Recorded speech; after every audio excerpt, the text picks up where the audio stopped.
Hello guys, welcome back to my channel. তোমরা সবাই কেমন আছো? আশা করছি ভীষণ ভালো আছো, আর আমিও বেশ ভালো আছি।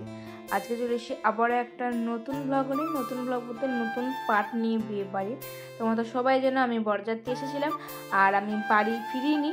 আমাকে সায়নিকা ওর সাথেই রেখে দিয়েছিল, আমাকে কিছুতেই বাড়ি আসতে দেয়নি। বলেছিল তুই আমার সাথে এসেছিস, তুই আমার সাথেই বাড়ি ফিরবি। তো সেই জন্য তো রেখে আমি থেকেই গেছিলাম রাত্রেবেলা। তো ঘুম থেকে উঠে আমি এখন এসেছি দাঁত মাজতে। আর দেখো আমাকে কীরকম যেন একটা লাগছে না, এরকম। আমি ড্রেসটাও নিয়ে এসেছিলাম, কারণ সায়নিকা বলেছিল ড্রেস নিয়ে আসবি। ও যদি নাও বলতো, আমাকে মেজদি বলে দিয়েছিল তুই একটা ড্রেস নিয়ে যা, কারণ শাড়িটার উপর সারাক্ষণ থাকতে পারবি না। তো অনেক রাতে যেহেতু বিয়ে ছিল, তো সেই জন্যই আর কি। আর হার টারগুলো একটু সোনার যেহেতু ছিল, সেগুলো আমি আর খুলে রাখতে পারিনি, কোথায় খুলে রাখবো, সেই জন্য সব কিছু পরিয়েছিলাম গয়নাগাটি। তো কীরকম একটা অন্যরকম লাগছে। আর মেকআপ টেকআপ কিচ্ছু তুলিনি সেদিন, রাত্রেবেলা চুলও খুলিনি। তো খোপা টোপা খুলে দিয়েছিলাম, আঁচড়ে নিয়েছিলাম, বাট আদারওয়াইজ কিছু খুলিনি। সেজন্য একটু নতুন নতুন লাগছে, মনে হচ্ছে না বিয়েটা আমারই হয়েছে এরকম ব্যাপার। তো যাই হোক, দাঁত ফাঁত মাজার পরে কিন্তু সবাই মিলে একটু গল্প করতে চলে আসলাম। গল্প করছিলাম, আড্ডা মারছিলাম আর কি। তারপরে চা কিন্তু আমাদের এসে গেছে, সবার চা খাওয়া হয়ে গেছিলো। আমারটাই হয়নি, আমি দাঁত মারছিলাম বলে, কারণ ওরা একটু সকাল সকাল উঠে পড়েছিল, আর আমি একটু তারই মধ্যে লেটে উঠেছিলাম আর কি, কারণ আমার ঠিকঠাক করে ঘুম হয়নি। একটা বিছানাতে সবাই মিলে ছিলাম, দিন সকালবেলা উঠে আবার অন্য বৌদির কাছে চলে গেছিলাম। তো তারপরে এদিকে দেখো বড় এতক্ষণে এসে কিন্তু দাঁত মাজবে, আর গামছা পরে বড় চারিদিকে ঘুরে বেড়াচ্ছে। আর এদিকে হচ্ছে যে সবাই একটু দাদার দিদিরা আর কি একটু বাইরে যাবে, একটু বাথরুম করবে বা একটু ঘুরবে, ঘুরে চারপাশটা দেখবে, চাটা খাবে আবারও। তো সেই কারণে একটু বলছে বাইরে যাবো। তো আমাকেও বলছে তুই যাবি, এর তো চল। আমি বলছি না, আমি আর যাবো না, আমার ভালো লাগছে না কিছু, একটু এখানেই থাকি। তো একটু সবাই হাই হ্যালো করে দিল, সবাই একটু বলছিল যে একটু বাইরে যাবো এই সেই। আর আমি একটু মুখটা একটু ধুয়ে নিচ্ছি, মুছে নিচ্ছি। লিপস্টিক আরে কাজল টাজল সব কিছু একদম আমার মুখেতেই ছিল, সেজন্য আমি ভালো করে মুছে নিলাম, দেন আবার নতুন করে পরে নেবো।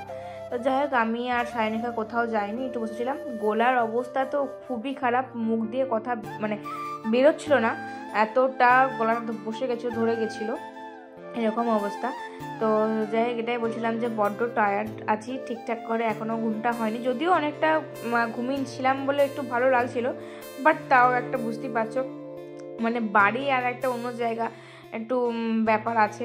তো তারপরে এদিকে তো দাদারা সবাই এসে গল্প করছিল। আমার তো সেরকমভাবে সবসময় তো ক্যামেরা অন নেই, তবে দাদারা ভীষণ সাপোর্টিভ ছিল। দাদারা বলছে তুমি ব্লগ কখন করবে, আমি তো সবসময় ধরো ভয়েসই দিই, আর সবাই থাকলে একটু আস্তে কথা বলি। আর দাদারা বলছে যে তুমি নতুন ব্লগ কখন চালু করলে তো বুঝতে পারছি না, কারণ আমি ধরো তার বলিনি যে welcome back to my channel, hello guys, good morning, এসব আমি অতটা বলিনি, সবাই ছিল বলে আস্তেভাবেই বলছিলাম। আর যখন বলেছি তখন হচ্ছে যে তখন কেউ ছিল না, ওই পাশে বলেছিলাম, তখন শুধু বৌদির মা ছিল, মাসিমণি। তো ওই মাসিমণি একটু দেখেছিল।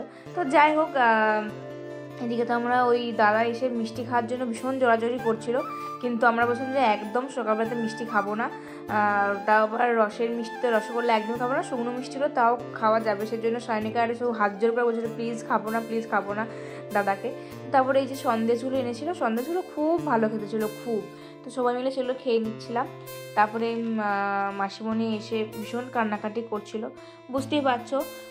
বলে না যে এত আনন্দের মাঝে মায়েদের চোখে কিন্তু ঠিকই জল থাকে। মা বাবা একদম যারা কাছে, তাদের ভীষণই কষ্ট হয়। এটা একমাত্র মা বাবা মেয়েরাই এই জিনিসগুলো, এই কষ্টগুলো বুঝবে, যে এত বছর 20 বছর 22 বছর ধরে এই একটা ঘরে থেকে আবার একটা নতুন ঘরে যে মানিয়ে গুছিয়ে থাকা, এটা যে কতটা চাপের ব্যাপার মানে কি বলবো, মানে একটা মেয়েই জানে।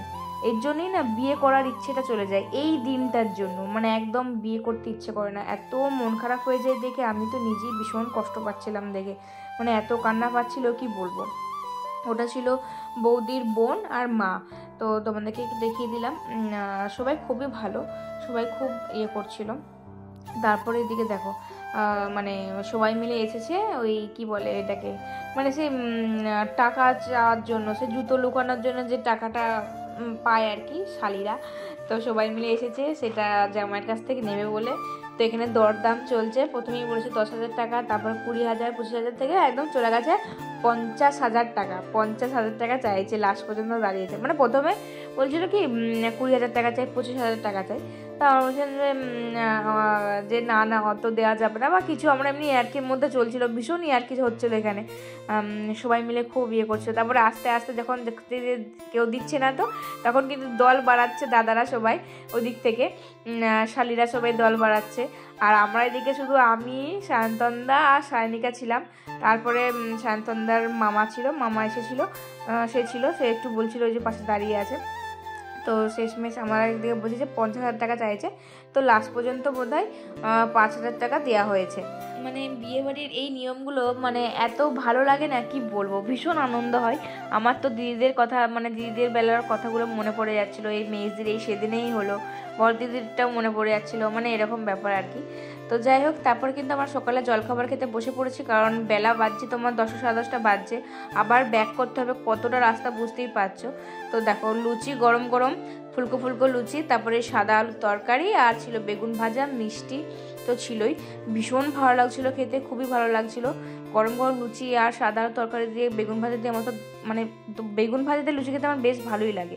তো খেয়ে নিচ্ছিলাম। আর ওই দাদার বান্ধবী বন্ধুরা সব এখনও আসেনি, সবাই বাইরে গেছিলো, সেজন্য সবাই বলছিল যে ফোন করে ডাকো, নাহলে তো আর সবাইকে একসাথে না খাই দিলে কি বলতো আবারও পরে পরে কখন দেরি হয়ে যাবে বসতে আশীর্বাদেতে। তো সেই কারণেই আর কি। তো তার জন্য আমরা সবাই মিলে খেয়ে নিলাম। তারপরে ওরাও সবাই মিলে এসে গেছিলো, তারপরে ওরাও খেয়ে নিল, বেশ ভালো লাগলো। আর বেশ ভালো করে মজা করে কাটালাম এই কটা দিন। আর নতুন জায়গায় যে এসেছি বুঝতেই পারলাম না, এত সুন্দরভাবে সবাই মিশে গেছি, আমরা নিজেরাও মিশেছি, সবাই আমাদের সাথে মিশেওছে, বেশ ভালো লাগলো। একটা নতুন এক্সপিরিয়েন্স হলো, নতুন অভিজ্ঞতা। আর সেটা কিন্তু খুবই ভালো হয়েছে, এই নতুন এক্সপিরিয়েন্স, নতুন অভিজ্ঞতাটা খুবই ভালো ছিল আমার, একদমই খারাপ ছিল না, মানে নিন্দা করার মতন তো একদম খারাপ ছিল না, সব ভালো ছিল। আর এইদিকে দেখো, তারপরে যে সব খাওয়া দাওয়া কমপ্লিট হয়ে যেতে বৌদিও কিন্তু একটু সাজুগুজু করে নিয়েছে আর কি, রেডি হয়ে গেছে, সাজুগুজু বলতে আর কি রেডি হয়ে গেছে, শাড়ি পরে। আর এদিকে দানে যে সব জিনিসপত্র দেয় না, সেগুলো সব গুছিয়ে গাছিয়ে নিচ্ছিল। তারপর ওখানটাতেই আশীর্বাদের জন্য বসবে, তো এখানটাতেই বসলো। তারপরে আমিও একটু নিজের মতন জায়গা খুঁজছিলাম যে কোথায় বসলে সবটা ঠিকঠাকভাবে নিতে পারবো, তুলতে পারবো। তো ক্যামেরাম্যানগুলো যেদিকে গেল, আমিও ওই দিক দিয়ে চলে গেলাম পেছন যে একটা বড় বাস্ক টাইপের ছিল ড্রামের মতন, তো ওইটার ওপরে আমি বসে পড়েছি। তো বসে পড়ে ওখান থেকে সব কিছু ভিডিও করছিলাম। তবে আমি বেশি আশীর্বাদের ব্লগ মানে ভিডিও বেশি জনের আমি রাখিনি। এটা ছিল ঠাম্মা বৌদির। তো ঠাম্মা ভীষণই কান্নাকাটি করছিল, বুঝতেই পারছো, দুটো নাতনি, তার বড় নাতনি চলে যাচ্ছে অন্য বাড়িতে এতদিন থেকে। মানে এটা আমি বলে না বোঝাতে পারবো না, এটা যে কি কষ্ট। উফ, মানে একটা মেয়েই বুঝে গো, মানে সত্যি এটা একটা ভীষণ বড় ত্যাগ। বলে না যে প্রসঙ্গ যখন ত্যাগে তখন মেয়েরাই সেরা, সত্যিই তাই, মেয়েরাই সেরা। এই এত বড় ত্যাগ কেউ পারে না, একটা মেয়ে ছাড়া কেউ করে না কোনোদিনও, এই একটা মেয়েই করে একটা বয়সের পর। এটা ভীষণ বড় ত্যাগ, ভীষণ ভীষণ কি যে কষ্ট হয় এই একটা মেয়েই বোঝে। মানে একটা বাড়ি ছেড়ে, নিজের বাড়ি ছেড়ে, একটা বাড়ি ছেড়ে নয়, নিজের বাড়ি ছেড়ে, নিজের বাবা মাকে ছেড়ে অন্য একটা বাড়িতে থাকা, অন্য আর একটা বাবা মাকে নিজের বাবা মা করে তোলা, মানে ভীষণ বড় চাপের একটা কাজ। সব মানে কতদিন যে এটার মন খারাপ থাকে, একটা বয়স পর এলে তারপরে একটা মনে হয় ঠিক আছে, কিন্তু এইটা নিয়ে ভীষণ মন খারাপ থাকে প্রথম তো খুবই চাপের ব্যাপার। এই ভয়েতে আমার তো মানে একদম বিয়ে করার ইচ্ছেটুকু ছিল। আজ দিদিদের এত কাঁদতে দেখেছি, আমার মেজদের এত কেঁদেছে, বাপরে বাপ, অজ্ঞানই হয়ে যাচ্ছিলো, বারবার অজ্ঞান হয়ে যাচ্ছিলো। তো ভীষণ কষ্ট হচ্ছিলো ওইসব দেখে, এগুলো মনে পড়ে যাচ্ছিলো। আর এদিকে মানে সব দেখে মা বাবার আশীর্বাদ দেখে এত কষ্ট হয়। এটা ছিল মেসোমশাইয়ের কান্না, মানে কি বলবো, শুধু চোখ দিয়ে জল বেরিয়েছে। যতক্ষণ বসেছিল আমার পাশেই বসেছিল মেসোমশাই, শুধু চোখ দিয়ে জল বেরিয়ে যাচ্ছিলো মেসোমশাই, সেটা দেখে ভীষণ কষ্ট হচ্ছিল। তো তারপরে একটা নিয়ম, মানে সবাই বলছিল যে আদরের বড় মেয়ে, একটু কোলে বসে সবাই একটু আদর করতে, সেজন্য একটু কোলে বসে সবাই আদর করছিল আর কি, বাবা মা। একটু খারাপ লাগছিল ভীষণই, কিন্তু কিছু করার নেই, এটাই নিয়ম, এটাই ভগবান নিয়ম করে রেখেছে। তো যাই হোক, আশীর্বাদ তো হয়ে গেল কমপ্লিট। সবারটা তো দেখাতে পারলাম না, তাহলে তো অনেক বড় হয়ে যাবে, ওটা তো ভিডিও ক্যামেরা, তাহলে ক্যাশেটে কি দেখবে, তাই না? তো যাই হোক, এদিকে কিন্তু কমপ্লিট হয়ে গেছে। এরপর আমরা বেরিয়ে যাব। এখন বাজছে তোমার 12টা বেজে গেছে, আর 12টার আগে বেরোনো উচিত ছিল, কিন্তু কিছু করার নেই, লেট হয়েই গেল। এগুলো আর মানে টাইমের মধ্যে হয় না। তো তারপরে এদিকে ওই সেই বরণ টরণ করে নিচ্ছিল, আশীর্বাদ কিছু একটা ব্যাপার ছিল আর কি, কনকাঞ্জলি আর যেটা দিতে হয় আসার সময় মাকে। এগুলোও খুব একটা বাজে নিয়ম, একদম ভালো লাগে না। এই সব নিয়মগুলো যে কেন হয়েছিল, কেন করেছিল জানি না। তো ওই সেই ঋণ শোধ করা, এই শোধ করা। আচ্ছা তোমরাই বলো, বাবা মায়ের ঋণ কি কখনো শোধ করা সম্ভব, নাকি করা যায়? কখনো করা যায় না, বাবা মায়ের ঋণ কোনো দিন শোধ করা যায় না। তো যাই হোক, বৌদি কিছু বলেনি, মানে সবাই বলতে বারণ করছিল যে কিছু বলতে হবে না, জাস্ট দিয়ে দে। আমারও সেটাই মনে হয় যে নিয়মটা নিয়মের মতন করা উচিত। যে সবাই অনেক কিছু নাটক করে ভিউজের জন্য বা এর জন্য, যে এই সেই অনেক কিছু বলে। যাই হোক, সেই সব না বলে চুপচাপ মুখে কিছু না বলে দিয়ে দেওয়াটাই উচিত, ব্যাস। তো যাই হোক, তারপরে সব কিছু হয়ে যাওয়ার পর সবাই তো ভীষণই কান্নাকাটি করছিল।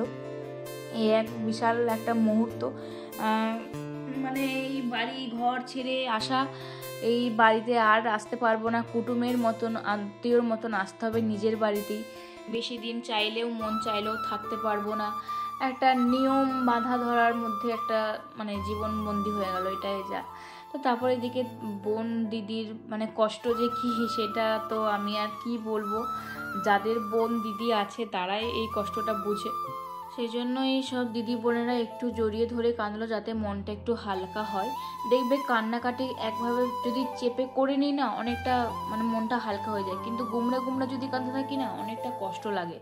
তো তারপরে বৌদি তো একদমই মানে ভীষণই কাঁদছিল, কি বলবো আর, এটা চোখ দিয়ে জল বেরিয়ে যাবে। এই সময়টা আমার বড্ড কষ্ট হচ্ছিল, যখন বাবাকে ছেড়ে আসছিল, তখন মন চাইছিলই না কাউকে ছেড়ে আসতে। তারপর তো মাকে দেখতে নেই, আর মাকেও দেখতে পাচ্ছিল না। তো তারপরে আমরা এদিক থেকে যে মন্দিরে প্রণাম করতে যাব, তো সেই সবের ব্লগ আমি আর বেশি কিছু করিনি, আর কিছু করিনি বলতে গেলে চলে। তো সেইখান থেকে আসার পথে বৌদির মা বাবা সবাই ছিল, তো সেই সময় কান্নাটা তো মারাত্মক ছিল, কিছুতেই হাত ছাড়ছিল না গাড়ি থেকে। তো সেই সব ভিডিও আমি কিছু করতে পারিনি, কারণ আমি নিজেই তখন অনর্গল কেঁদে যাচ্ছিলাম, এত কষ্ট হচ্ছিল, এত কান্না পাচ্ছিল, কি বলবো। তো সেই কারণে আমি আর কোনো কিছু ভিডিও করতে পারলাম না। সবাই ভীষণ কান্নাকাটি করছিল। আসলে বড় মেয়ে তো আদরের মেয়ে, সবার কাছে আমি দেখেছি বড় মেয়েরা একটু আদরের মেয়েই হয়। তো তারপরে কিন্তু আমরা রওনা দিয়ে দিয়েছি, এরপরে আমরা বাড়ির পথে যাচ্ছি। সেখানে গিয়েও আমি আর সেরকমভাবে কোনো ব্লগ করিনি, করতে পারতাম, কিন্তু বড্ড টায়ার্ড হয়ে পড়েছিলাম, তো সেজন্য আমি আর কিচ্ছু ভিডিও ব্লগ করিনি। আমি শুধু রিলসের জন্য শর্টস ভিডিও কিছু করে রেখেছি, যেগুলো তোমার সাথে পরে শেয়ার করে দেবো। তো আজকের এই বিদায়ের ব্লগটা তোমাদের কেমন লাগলো অবশ্যই কমেন্টে জানাবে। যদি ভালো থাকে অবশ্যই লাইক কমেন্ট শেয়ার করতে একদম ভুলবে না। দেখা হচ্ছে পরের ব্লগে খুব তাড়াতাড়ি। ততক্ষণ ভালো থাকবে, সুস্থ থাকবে, আর পেজে যদি নতুন হয়ে থাকো প্লিজ পেজটাকে ফলো দিয়ে পাশে থেকো, সাথে থেকো। তো দেখা হচ্ছে পরের ব্লগে, বাই।